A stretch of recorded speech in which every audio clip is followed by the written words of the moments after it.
Hello and welcome to my channel. My name's Sim. G'day if you're new. Welcome back if you've been here before. Today we are looking at Australian gold coinage. In particular, we're looking at two full sovereigns. Australian gold coinage was used between 1853 and 1931. But in 1853, it was really only patterns and trail coins that were being used. Prior to that, in 1852, New South Wales in particular was having a bit of a gold rush, and all the gold that was being pulled out was being shipped back to England, and they would be sending us coins to use, if we got back the coins and they weren't lost at sea, the gold, either way. Yeah, so 1853 rolls around and we've had a bit of to and fro in the government departments, and all the bureaucracy has taken place. Done the trials, yep, all good. 1855, that's when we start making Australia. When the Australian government starts making gold coinage in Sydney. But the sovereigns and the half sovereigns were issued for New South Wales only. In 1857, sovereigns and half sovereigns became legal tender in Victoria as well as New South Wales, and we started increasing the production. And in 1868, that was when South Australia, they finally came on board and said, yep, we would like to join in on the Australian gold coinage thing that you guys got going on that seems pretty good, that we're missing out on, but maybe we should have been in on the whole time, but who knows. So there you go. 1853 to 1931. Gold sovereigns. I've got a couple on the table here. One of them belongs to me and one of them is on loan. So we'll start with the one that belongs to me. And that is this one here.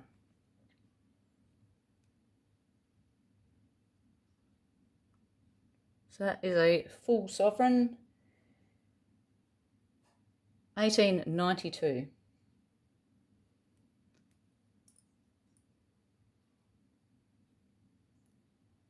In 1892, sovereigns were produced in the Melbourne Mint, and the Melbourne Mint produced 3.48 million sovereigns, and they were also made in the Sydney Mint.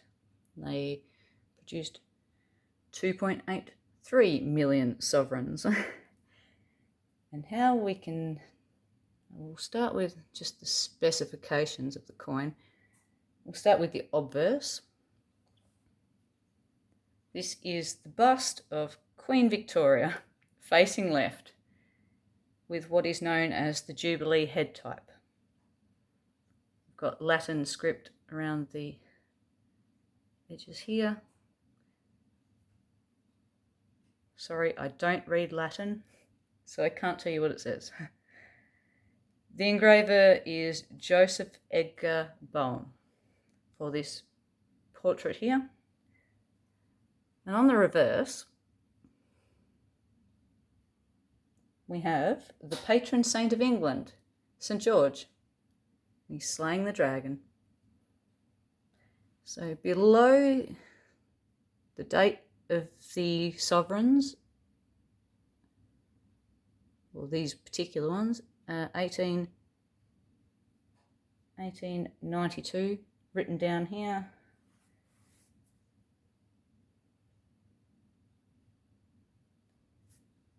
This particular design of St. George and the Dragon has been in use since 1817. So quite a while. And that's the reason why I really love the coin. I just like the design of St. George and the Dragon. And the mint mark, right, there is a mint mark, and that's on the reverse, and it's above the centre of the date. Come around this way. Mint mark is there.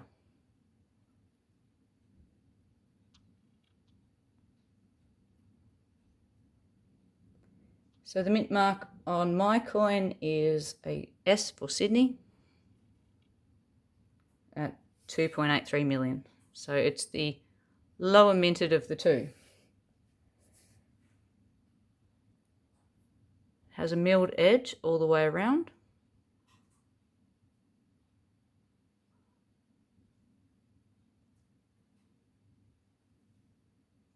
But specifications, what's it made of? That's what everyone wants to know.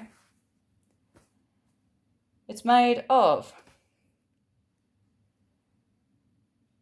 91.67% gold and 8.33% copper, with a total weight of 9.881 grams, and the amount of pure gold in that coin is 7.322 grams. So that's my coin.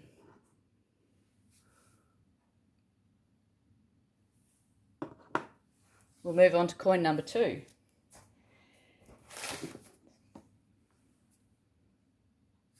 And we'll start again over here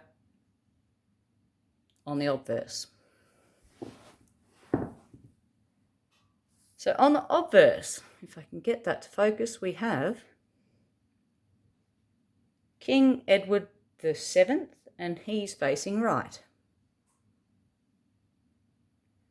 And again, we've got Latin script around the edge.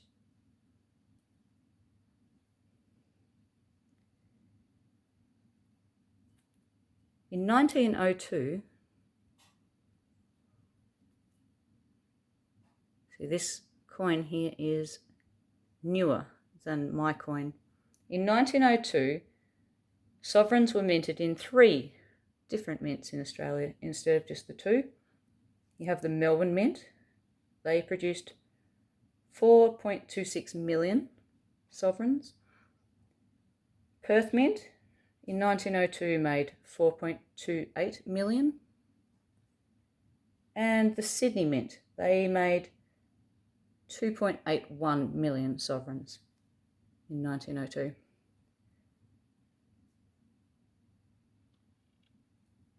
And the effigy here on the back here was, on the front, Sim, get it right.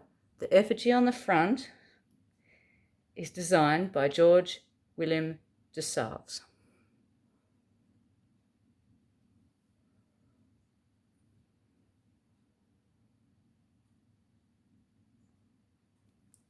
So, we're back on the reverse, which is actually the back. The monarch's head is always on the front. So we're back on the back. This is the reverse, and we have the mint mark just there above the date. And this one is an S for Sydney, which is the lowest mintage of 2.81 million.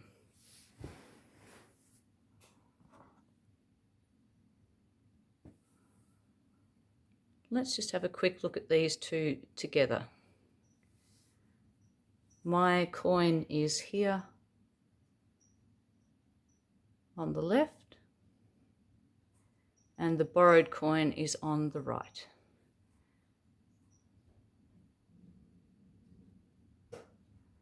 The borrowed coin has a slight ding, but overall it seems reasonably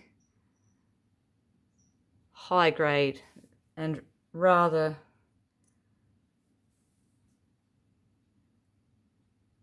if I look at the effigy on the borrowed coin, King Edward, you can see his hair. It's like he's got curly, wavy hair back here. So this coin here on my right, the borrowed coin, is much higher grade and a much nicer coin.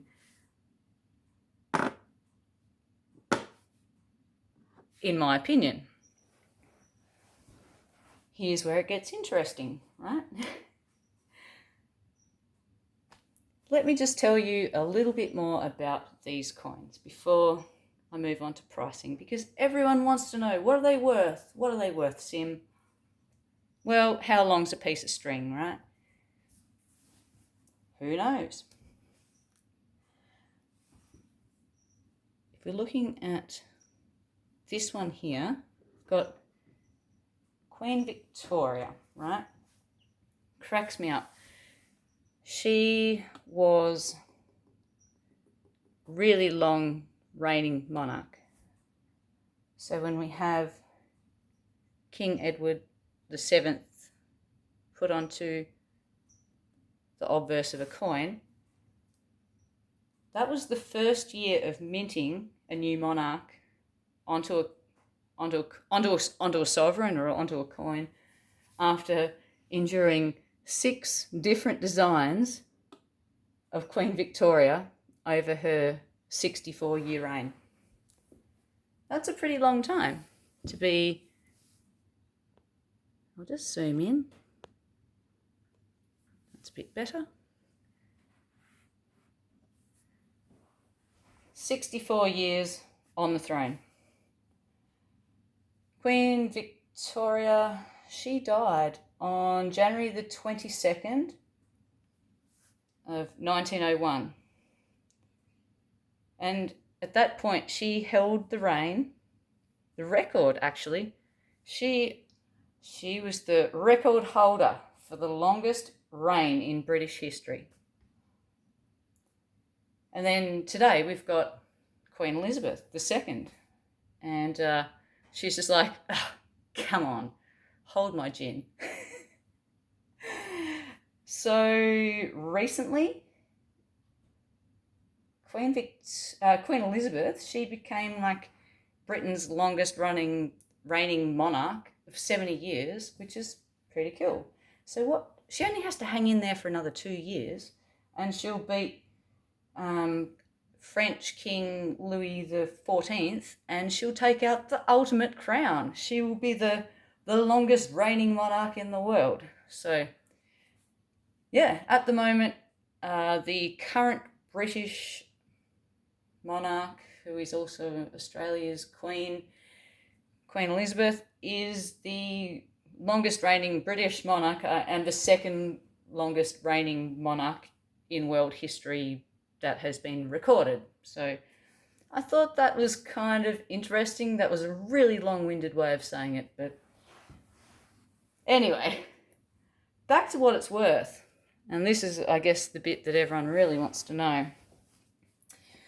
The specifications on the borrowed coin here are the same as my coin. Hang on, I'll just zoom back out and we'll talk specs. Specs are the same, apart from the condition. So it's still 22 karat gold with a weight of 7.988 grams total, and then pure gold 7.322 grams. They feel heavy when you hold them in your hands.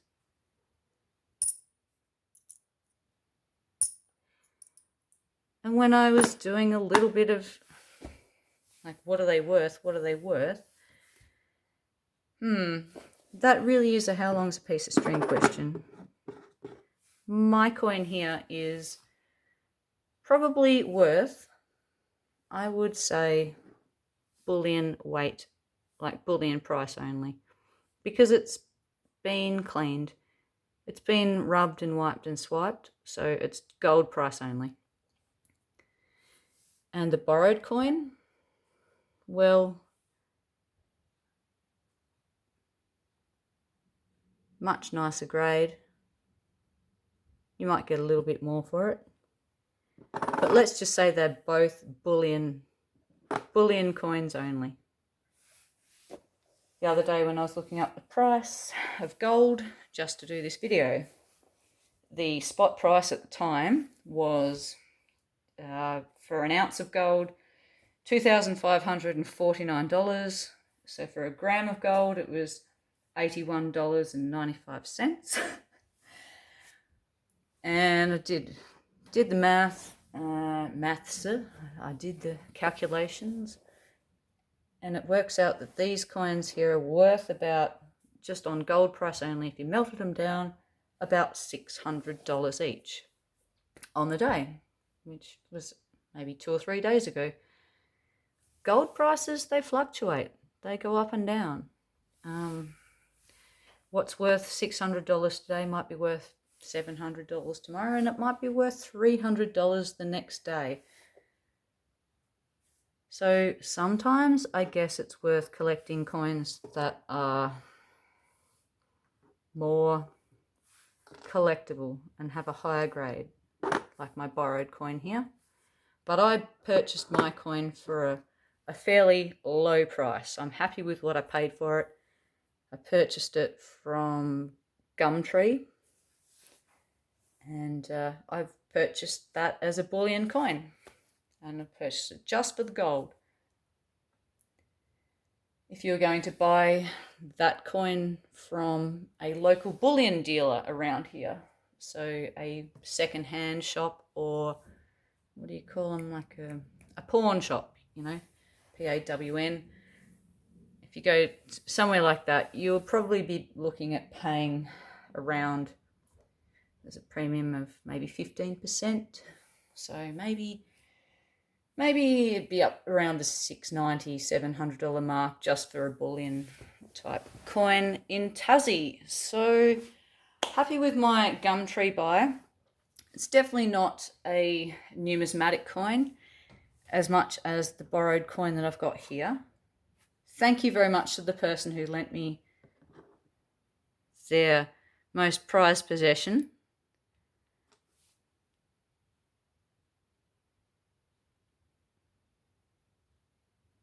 And thank you everyone for watching.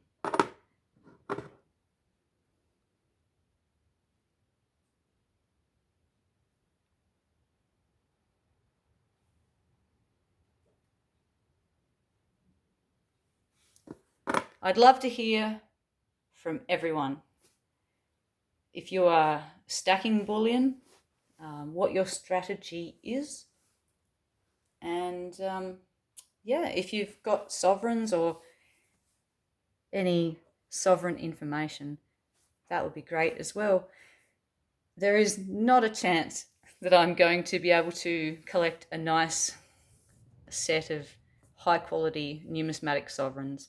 So I'm buying them just for bullion, just for gold. So I guess there are 2 different ways of doing it. And thanks very much for watching and considering what I have to say. Catch you next time. Bye.